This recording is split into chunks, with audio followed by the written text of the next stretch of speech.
स्वागत करू आपल्या सगळ्यांचे मार्गदर्शक. संघर्षाचं नाव तुम्ही, विश्वासाचा भाव तुम्ही, मनामनाचा ठाव तुम्ही, माणसातला देव तुम्ही, निर्भड निश्चय तुम्ही, जनांचा आधार तुम्ही, मोडक्याची काठी तुम्ही, पडक्यांचा धीर तुम्ही, आसमांत नाद घुमे, कीर्तिवंत थोर तुम्ही, हातात हात तुम्ही, संकटावरती मात तुम्ही. जोरदार टाळ्यांनी स्वागत करूया माननीय नामदार दिलीपरावजी वळसे पाटील साहेब.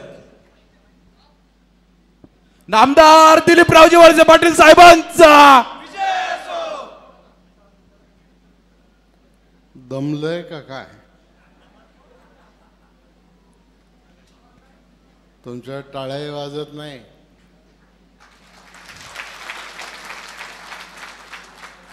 आणि तुमच्या घोषणाही होत नाही. माननीय नामदार दिलीपराव वळसे पाटील साहेबांचा, राष्ट्रवादी काँग्रेस पक्षाचा. आता जमलंय.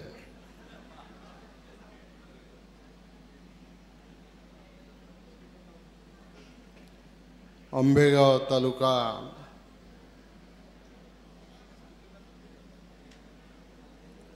राष्ट्रवादी काँग्रेस पक्षाच्या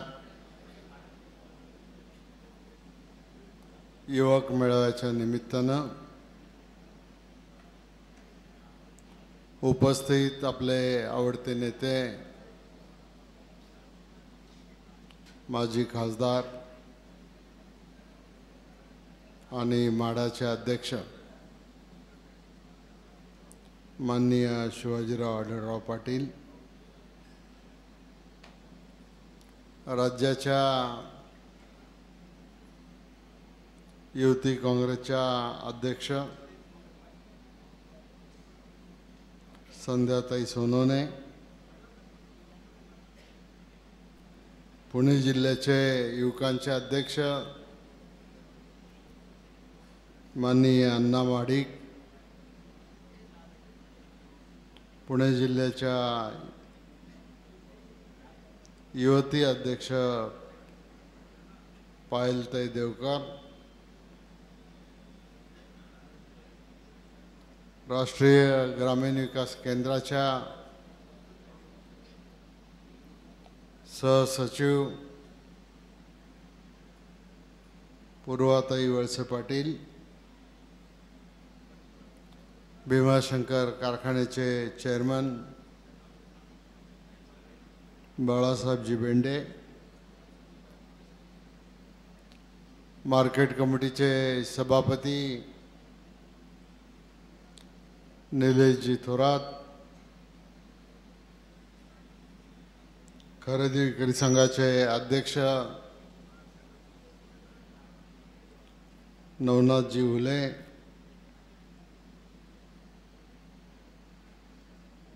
ज्येष्ठांचे तालुक्याचे अध्यक्ष माननीय विष्णू काका,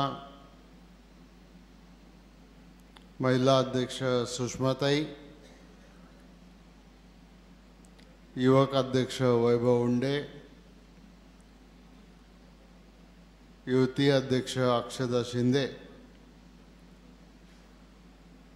विद्यार्थी अध्यक्ष प्रेम थोरात, अरुणराव गिरे, विवेक वळसे पाटील, कैलासबा काळे, सचिन भाऊ भोर, रवींद्र करंजकेले, गणपतराव इंदोरे, शिवाजीराव ढोबळे, भगवानराव वाघ, सुनील बानखेले, रुपालीताई भोजने, कारखान्याचे उपाध्यक्ष प्रदीप वळसे पाटील, मार्केट कमिटीचे उपसभापती सचिन पानसरे, शेतमाल संस्थेचे अध्यक्ष सतीशराव रोडे, व्यासपीठावर बसलेले सर्व मान्यवर पदाधिकारी, कोणाचं नाव राहिलं असलं तर रुसू नका. सर्व उपस्थित माझे युवक मित्र, सर्व युवती, संघटनेचे सगळे पदाधिकारी, पत्रकार मित्र, उपस्थित बंधू आणि भगिनी, बराच वेळ झालाय मेळावा सुरू आहे.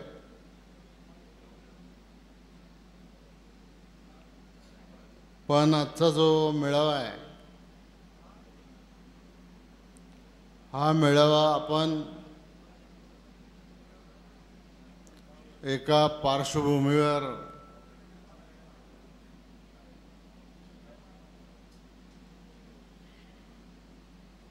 अनिल संध्यासारखं करू का?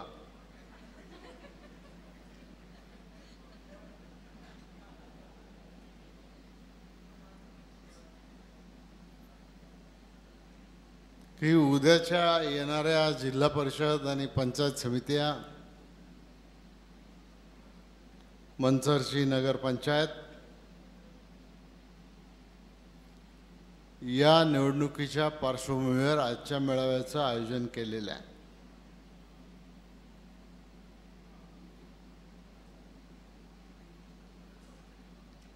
सगळ्याच वक्त्यांनी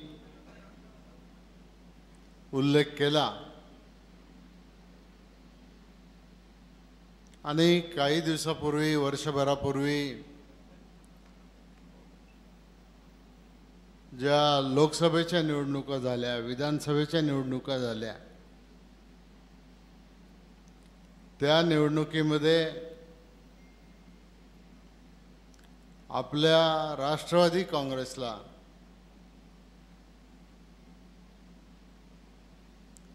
लोकसभेला घड्याळाच्या चिन्हावर फक्त आपले प्रदेश अध्यक्ष सुनील तटकरे यांच्याशिवाय दुसरी जागा काही जिंकता आली नाही. परंतु मध्ये 6 महिन्याचा वेळ होता आणि त्या 6 महिन्याच्या काळात जिथं जिथं आपलं काही चुकलंय ते आपण दुरुस्त केलं आणि युतीमध्ये लढून देखील आपल्याला महाराष्ट्रामध्ये आपल्या घड्याळाच्या राष्ट्रवादी काँग्रेसला जवळजवळ 41 जागा मिळाल्या. आपणही आलो निवडून, पण आपली आघाडी तुम्हाला मला कोणालाही समाधान देणारी आघाडी त्या निवडणुकीमध्ये मिळाली नाही. त्याचा उल्लेख आधी झाला.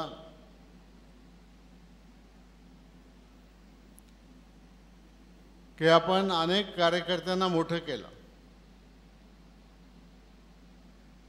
सत्ता दिली, 10 वर्ष कारखान्याचं चेअरमन पद दिलं, 8 वर्ष मार्केट कमिटीचं पद दिलं आणि युवक असतानाच हे पद दिलं आणि त्याचा काही गैरफायदा हा समोरच्या लोकांनी घेतला. तुम्हाला माहिती आहे की मी याच्या आधी 7 वेळा निवडून आलो, 15 वर्ष राज्याचा मंत्री राहिलो, 5 वर्ष विधानसभेचा अध्यक्ष राहिलो, कधी सत्तारूढ पक्षाचा आमदार म्हणून, कधी विरोधी पक्षाचा आमदार म्हणून काम करत राहिलो. राज्यामध्ये वेळ द्यावा लागला आणि पक्षाच्या सुद्धा अनेक महत्त्वाच्या जबाबदाऱ्या ह्या मला नेहमीच दिल्या गेल्या. मग मतदारसंघाची पुनर्रचना करायची असेल महाराष्ट्रातल्या विधानसभा आणि लोकसभेच्या, तेव्हा पक्षातर्फे डिलिमिटेशन कमिटी समोर आपल्या पक्षाची बाजू मांडायचं काम मला दिलं होतं. आपल्या पक्षाची राज्याची निवडणूक असली अंतर्गत की त्या निवडणुकीचा प्रमुख किंवा निवडणुकीचा आयुक्त म्हणून सुद्धा पक्षाने मला जबाबदारी दिली. मग कधी राष्ट्रीय साखर कारखाना संघ असेल, कधी राज्याचा साखर कारखाना संघ असेल, कधी वसंतदादा शुगर इन्स्टिट्यूटचा उपाध्यक्ष असेल, आणि या सगळ्या जबाबदाऱ्या दिल्यामुळं आणि ज्याचा उल्लेख आधी झाला, जेव्हा जेव्हा एखादं डिपार्टमेंट अडचणीमध्ये आलं त्यावेळेला त्या डिपार्टमेंटची त्या विभागाची गडी बसवण्याचं काम करायची जबाबदारी माझ्यासारख्याला दिली गेली. मी ती समर्थपणाने पेलली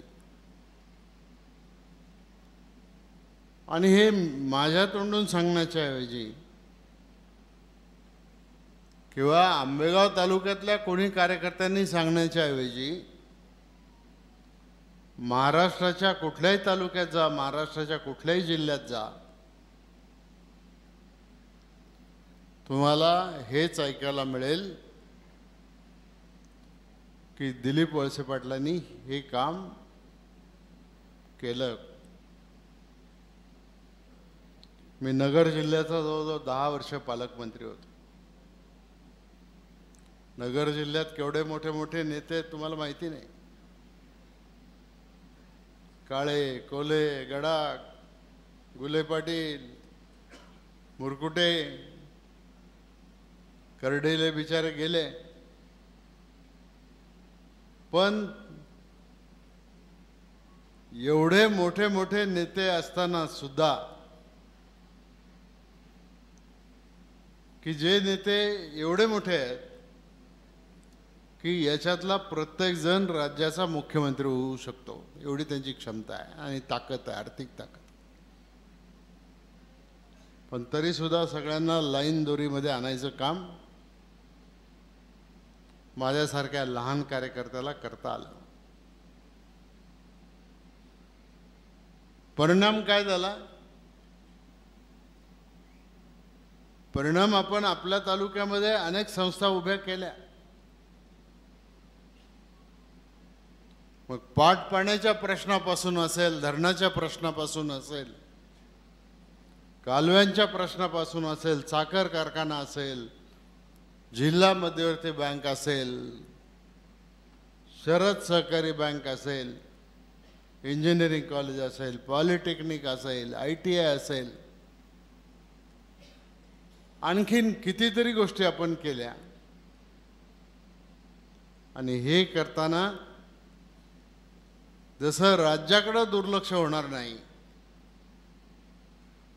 तसं ज्या मतदारांनी मला 7 वेळा निवडून दिलं होतं त्या तालुक्याकडे सुद्धा दुर्लक्ष अजिबात होऊ द्यायचं नाही, ही भूमिका होती. आणि सरकारमध्ये असल्यामुळं आणि पक्षामध्ये आम्ही सगळे एकत्रितरित्या काम करत असल्यामुळं थोडंसं माझं तालुक्याकडे दुर्लक्ष झालं. कामात नाही दुर्लक्ष झालं, पण मी संपर्कात कमी पडलो. मग कोणाचं लग्न, कोणाची दशक्रिया, कोणाचं मयत, आणि समोरच्या लोकांनी नेमका याचाच फायदा उचलला. आता 18 वर्ष एखाद्याच्या हातामध्ये सत्ता दिल्यानंतर त्या सत्तेचा उपयोग, त्या सत्तेचा दुरुपयोग करण्याचं काम झालं. देशाच्या निवडणुकीमध्ये एक वेगळं राजकारण झालं. राज्यघटना बदलली जाणार म्हणून सांगितलं गेलं. त्याच्यामधून आदिवासींचं आरक्षण जाणार, अल्पसंख्याकांना राहता येणार नाही,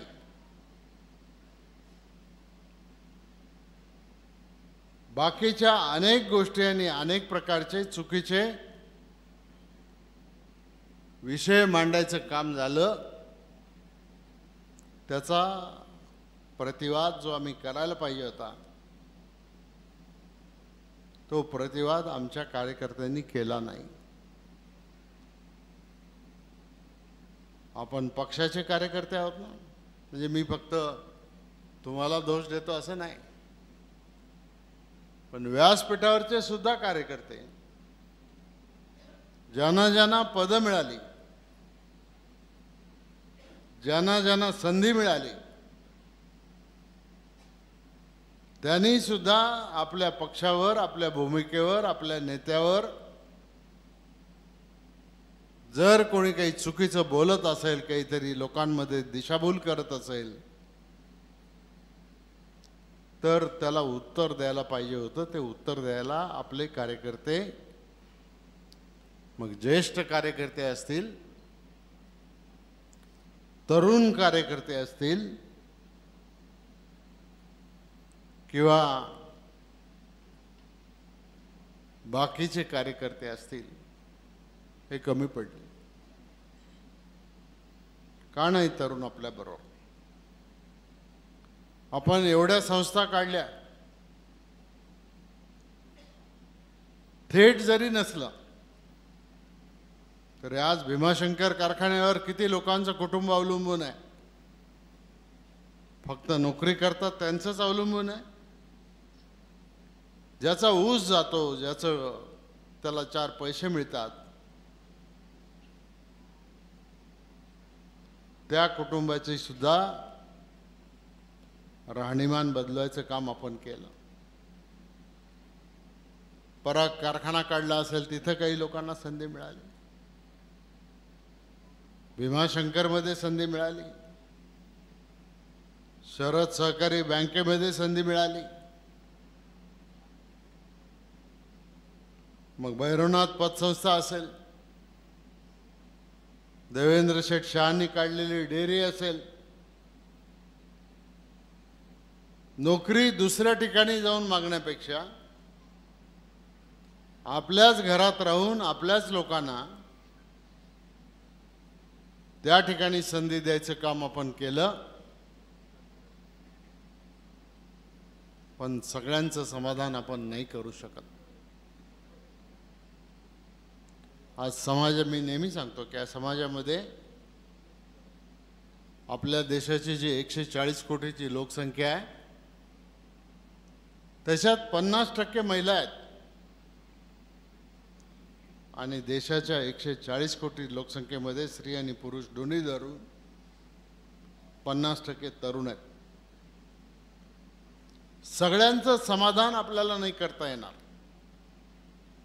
सगळ्यांनाच नोकरी आपल्याला नाही देता येणार, पण आज सोशल मीडिया असेल, वर्तमानपत्र असेल, बाकीच्या गोष्टीच्या माध्यमातून आज त्या ठिकाणी ज्या पद्धतीनं प्रचार केला गेला, तो प्रचार कुठेतरी आपल्या विरोधात गेला.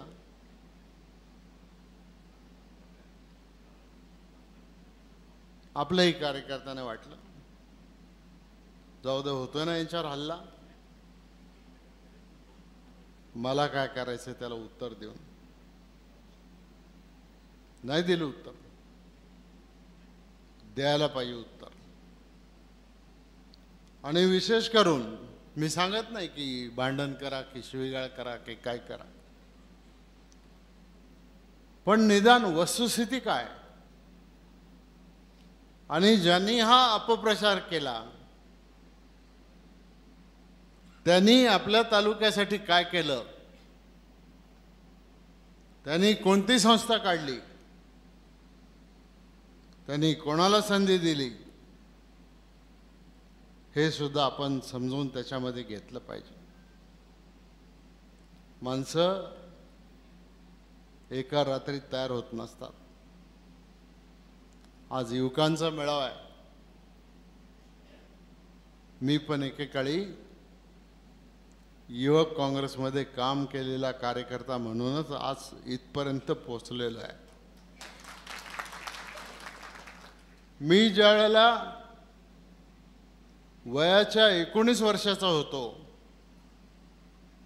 तेव्हा मॉस्कोला झालेल्या आंतरराष्ट्रीय परिषदेमध्ये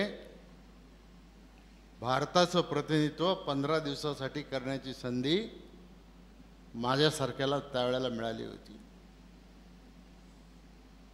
1985ला. 89 साली ज्यावेळेला पुन्हा आंतरराष्ट्रीय परिषद झाली त्यावेळेला DPR कोरियामध्ये झालेल्या आंतरराष्ट्रीय परिषदेमध्ये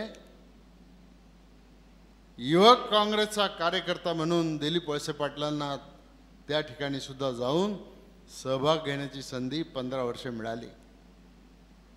मी राज्याच्या युवक काँग्रेसचा उपाध्यक्ष होतो. 90ला ठरवलं आता लोकांमध्ये जाऊन आपल्या लोकांसाठी काम करायचं. तालुक्यात आलो, तुम्ही सगळ्यांनी मदत केली, निवडून दिलं, सत्ता दिली, पक्षांनी संधी दिली, आपण हे सगळं काम करून त्याच्यामध्ये दाखवलं. संधी मिळेल. मगाशी कोणीतरी म्हटलं की शेवटी तुम्हाला सुद्धा तुमची कर्तबगारी दाखवावी लागेल. विष्णू काकांना सुरुवातीला संधी दिली तेव्हा काका तुम्ही तालुक्याचे युवक अध्यक्ष होते. युवकांच्या अध्यक्षापासूनच आजपर्यंत या ठिकाणापर्यंत तुम्ही येऊन पोहोचलाय. असे अनेक कार्यकर्ते आहेत की ज्या कार्यकर्त्यांना आपण वेगवेगळ्या ठिकाणी संधी दिली, उद्या तुमच्यातल्याही काही कार्यकर्त्यांना त्या ठिकाणी, मगाशी कोणीतरी सांगितलं, मला वाटतं पूर्वानीच सांगितलं, जरा युवक कार्यकर्त्यांना मोठ्या पदावर काम करायची संधी द्या. मिळणार, पण तुम्हाला शेवटी तुमचा स्पार्क दाखवायला लागेल, तुमची ताकद दाखवायला लागेल, तुमचं काम दाखवायला लागेल. तुम्ही पक्षासाठी काम करतायत, पण आम्हाला ही अपेक्षा नाही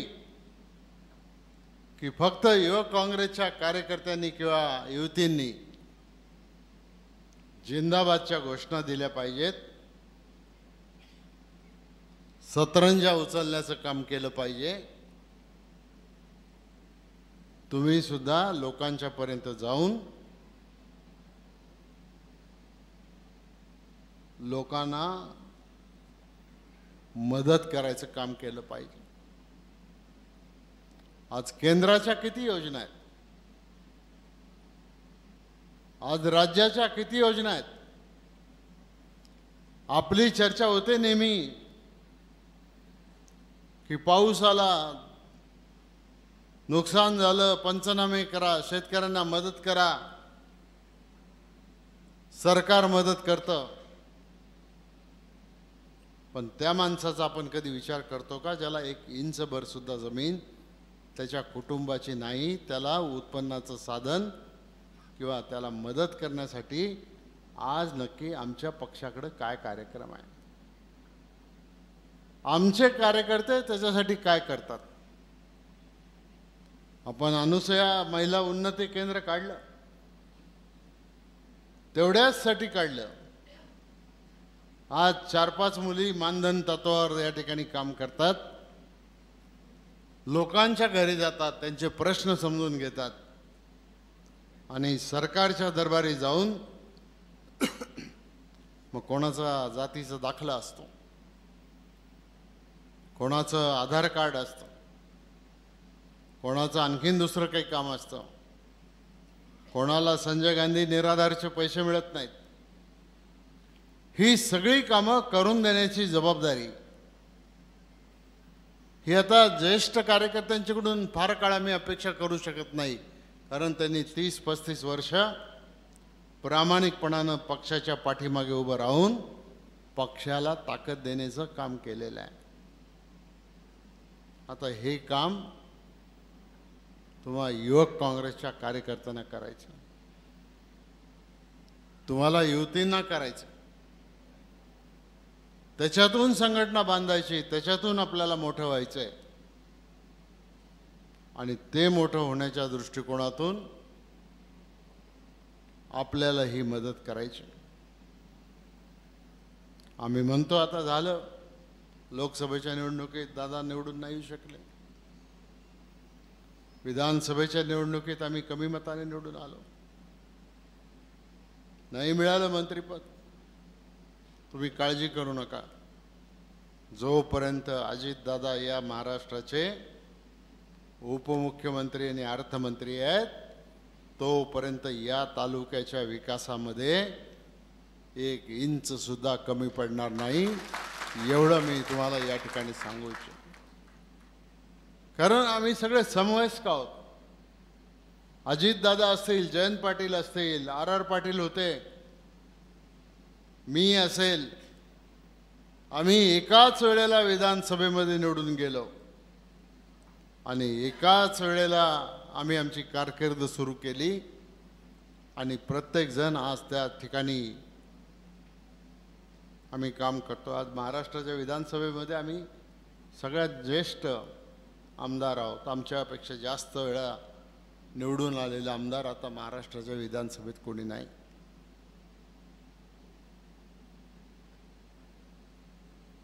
पदं मिळाली ठीक आहे, विकास आपण थांबवणार नाही हे ठीक आहे,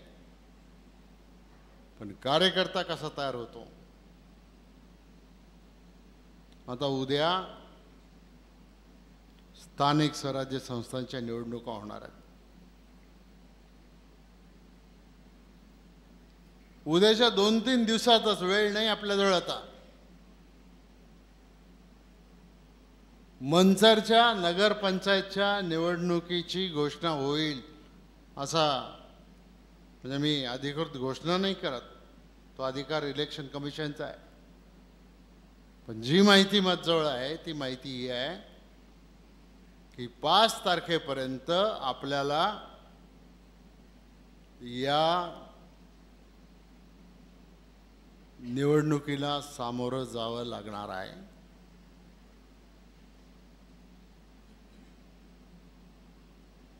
उमेदवारी कोणाला मिळेल, काय मिळेल, नेते बसून निर्णय घेतील.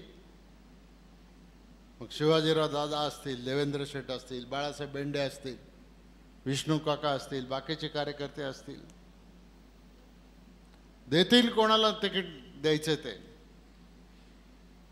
पण तुम्ही सांगा, याच मंचर शहरामध्ये जोपर्यंत नगरपंचायत झालेली नव्हती तोपर्यंत या मंचर शहराला पाणी सुद्धा प्यायला मर्यादा होत्या. बाकीच्या तर अनेक मर्यादा होत्या, कारण इथं ग्रामपंचायत होती आणि ग्रामपंचायतीकडे फार काही निधी नसतो. आपण नगरपंचायत केली, नगर परिषद का नगरपंचायत, नगरपंचायत. आणि शिवाजीराव तुम्ही आणि मी मिळून किती पैसे आणले?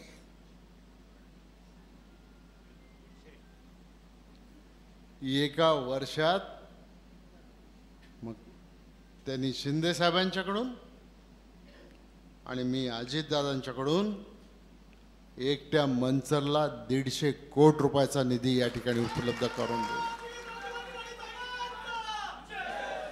आणि हा निधी कशा करताय की या शहरातल्या लोकांचं जीवनमान सुधारलं पाहिजे, कचरा उचलला गेला पाहिजे, त्याच्यावर ट्रीटमेंट झाली पाहिजे, रस्ते चांगले झाले पाहिजेत, गटार व्यवस्था चांगली झाली पाहिजे, लाईटचा प्रश्न कायमचा सुटला पाहिजे. आणि या सगळ्या कामासाठी एवढा मोठा निधी आणला. आता प्रशासकाच्या हातात कारभार आहे गेले काही वर्ष. जिल्हा परिषदच्या निवडणुका 17ला झाल्या होत्या, 22ला व्हायला पाहिजे होत्या. ओबीसीचा प्रश्न राज्याच्या म्हणजे आपल्या हायकोर्टामध्ये, सुप्रीम कोर्टामध्ये सुटला नाही. 3 वर्ष निवडणुका पुढे गेल्या. अनेक कार्यकर्त्यांनी केलेली तयारी वायाला गेली. पण आता सुप्रीम कोर्टामध्ये राज्य सरकारने ॲफिडेव्हिट करून दिलेलं आहे की या सगळ्या जिल्हा परिषद, महानगरपालिका, नगरपंचायत या सगळ्या निवडणुका आम्ही वाटेल त्या परिस्थितीमध्ये 31 जानेवारीपूर्वी पूर्ण करणार आहोत. मग तुम्ही सांगा, जर आता 2 आणि 3 दिवसांनी जर निवडणुका जाहीर होणार असतील, 17 प्रभाग आहेत. 17 प्रभागामध्ये 17 लोकांना संधी देता येणार आहे. नगराध्यक्षाची निवडणूक थेट होणार आहे. सगळ्यांना तर संधी मिळणार नाही, पण ज्याला संधी मिळेल तो पक्षाचा उमेदवार आहे, तो घड्याळाचा उमेदवार आहे. हे लक्षामध्ये ठेवून तुम्ही कार्यकर्त्यांनी सगळ्यांनी काम केलं पाहिजे. आणि नगर परिषदेच्या निवडणुका चालू असतानाच माझ्या माहितीप्रमाणे जिल्हा परिषदच्या निवडणुका पण जाहीर होतील. आणि माझी जी माहिती आहे त्या माहितीप्रमाणे साधारणपणाने 15 डिसेंबरला जिल्हा परिषदच्या निवडणुकांचं मतदान त्या ठिकाणी होईल. आणि जिल्हा परिषदच्या निवडणुका चालू असताना महानगरपालिकांच्या निवडणुका जाहीर होतील आणि 15 जानेवारीला त्याचं मतदान होईल. आणि 31 जानेवारीपूर्वी हा सगळा कार्यक्रम निवडणुकीचा संपलेला असेल, नवीन लोकांना सत्ता मिळाली असेल. काल आम्ही दोघेजण उमेदवार होतो, शिवाजीराव आणि मी. उद्या तुमच्यापैकी कोणीतरी उमेदवार असणार आहेत, पक्षाचा उमेदवार असणार आहे. आणि म्हणून तुमची जबाबदारी जास्त आहे. तुम्हाला किती दिवस काम करायचे आजपासून?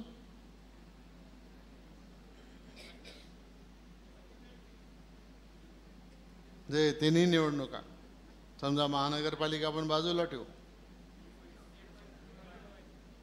मग 1.5 महिना तरी तुम्ही पक्षासाठी काढू शकता का नाही? अरे आम्ही 40-40 वर्ष काढली आहेत.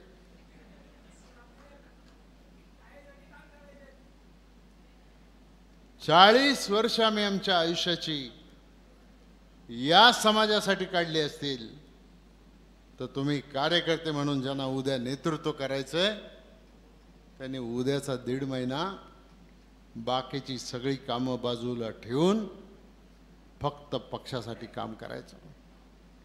आणि काम करायचं म्हणजे फक्त मिरवणुका नाही काढायच्या, फक्त घोषणा नाही द्यायच्या.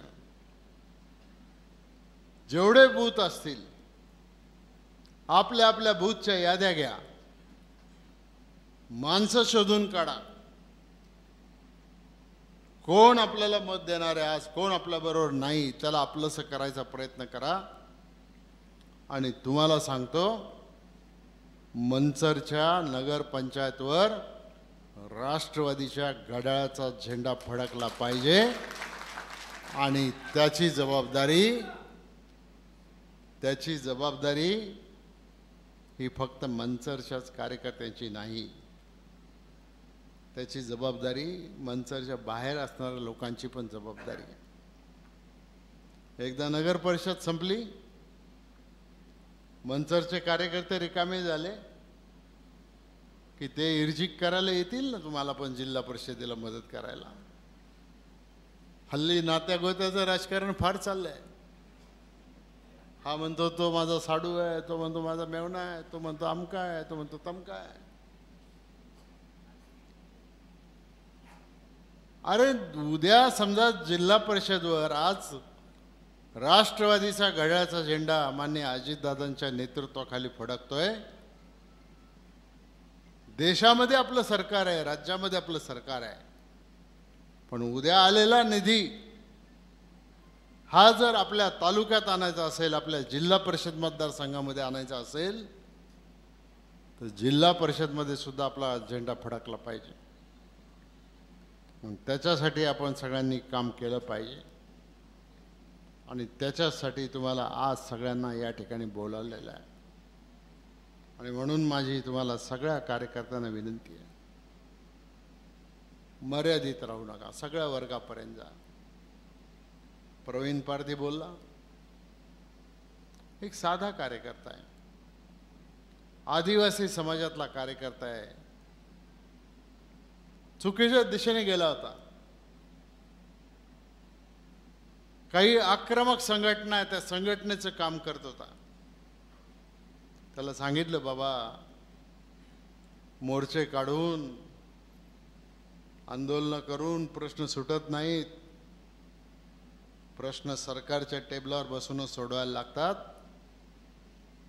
त्याने आपल्या पक्षामध्ये प्रवेश केला. आज त्याला मनापासूनचं समाधान आहे की मी ज्याच्यासाठी आयुष्यभर लढलो त्या आदिवासी शेतकऱ्यांचे प्रश्न आता सुटायला सुरुवात झाली. अमोल अंकुश सारखा कार्यकर्ता आहे, एका मागासवर्गीय समाजातला एक कार्यकर्ता आहे.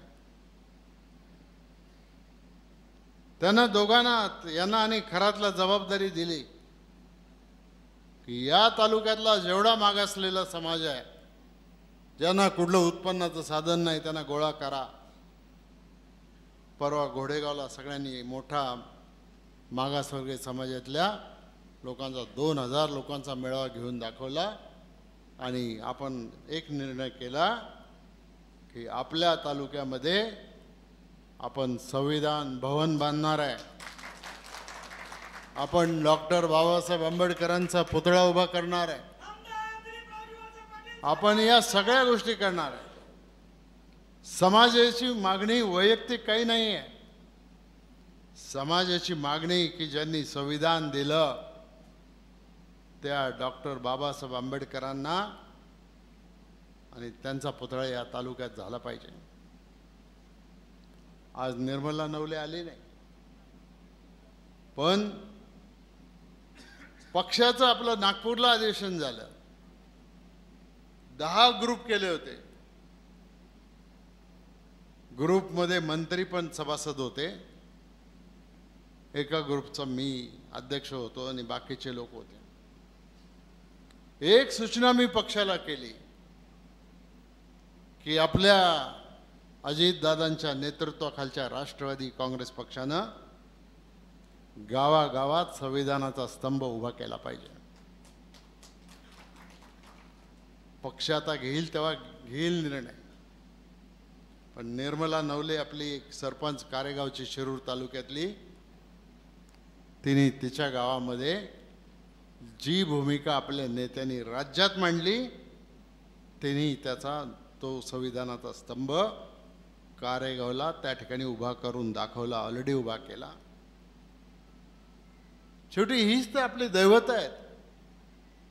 छत्रपती शिवाजी महाराज असतील, शाहू महाराज असतील, महात्मा ज्योतिराव फुले असतील, डॉक्टर बाबासाहेब आंबेडकर असतील, यांनी जो विचार आपल्याला दिलेला आहे, सगळ्यांना बरोबर घेऊन जाण्याचा विचार आपल्याला दिलेला आहे, आणि हे सगळे नेते जर एकच विचार देत आहेत तर कुठल्या घरात जन्माला यायचं हे आपल्या हातात जरी नसलं तरी आपण कुठेही जन्माला आलो तरी जी विचारधारा घेऊन आपण चाललोय त्या विचारधारेप्रमाणेच मग अजितदादांची पण तीच भूमिका आहे, प्रफुल्ल पटेल साहेबांची पण तीच भूमिका आहे आणि आपल्या राष्ट्रवादी काँग्रेस पक्षाची पण तीच भूमिका आहे. आम्ही विकासासाठी सरकारमध्ये गेलो याचा अर्थ आम्ही दुसऱ्या पक्षात प्रवेश नाही केलेला आहे. याचा अर्थ आम्ही आमच्याच पक्षात आहोत आणि आम्ही यांच्याच विचारानं चालणार आहोत. दुसरा आमचा विचार इकडं तिकडं त्या ठिकाणी जाऊ शकणार नाही. ही भूमिका आपण त्या ठिकाणी घेतलेली आहे आणि म्हणून तुम्हाला मी आज सांगतो की तुम्ही सगळ्यांनी कामाला लागा, आजपासून कामाला लागा. 1.5 महिन्यानंतर 6 महिने तरी तुम्हाला आम्ही काही काम सांगणार नाही. कुठेही जा मग लागलं तर. मग नंतर येतील ना, मग मार्केट कमिटी येतील, खरेदी विक्री संघ येईल, कारखान्याची निवडणूक येईल. ज्याला आता जिल्हा परिषद पंचायत समितीला तिकीट मिळतील त्याला मिळतील, ज्याला नाही मिळाली त्याला उद्या या संस्थांमध्ये आपण संधी देऊ. आपल्याकडे निदान संधी द्यायला संस्था तरी आहेत, समोरच्या माणसाच्या हातात आहे काय त्या ठिकाणी कोणाला द्यायला. आणि तरी सुद्धा दिशाभूल करून ज्यावेळेला काम होत आहे मग प्रश्न काय काढायचे. आज आपल्या भागामध्ये बिबट्यांचा प्रश्न मोठा गंभीर झालेला आहे आणि हा फक्त आपल्याच भागापुरता प्रश्न नाही, हा महाराष्ट्रात प्रश्न झाला आहे. 1200 बिबटे झालेले आहेत. आता 1200 बिबट्यांचं आजचे वर्तमानपत्र तुम्ही वाचलं असेल तर एका विचारवंतांनी किंवा त्या क्षेत्रातल्या तज्ज्ञांनी लिहिलेलं आहे की बिबट्यांची संख्या कमी करायची असेल तर त्याला एकमेव उपाय म्हणजे नसबंदी हाच उपाय आहे. दादा केंद्रीय मंत्रिमंडळाची मंत्र्यांची वेळ घेणार, आम्ही सगळेजण दिल्लीला जाणार आहोत, त्यांच्याशी बोलणार आहोत.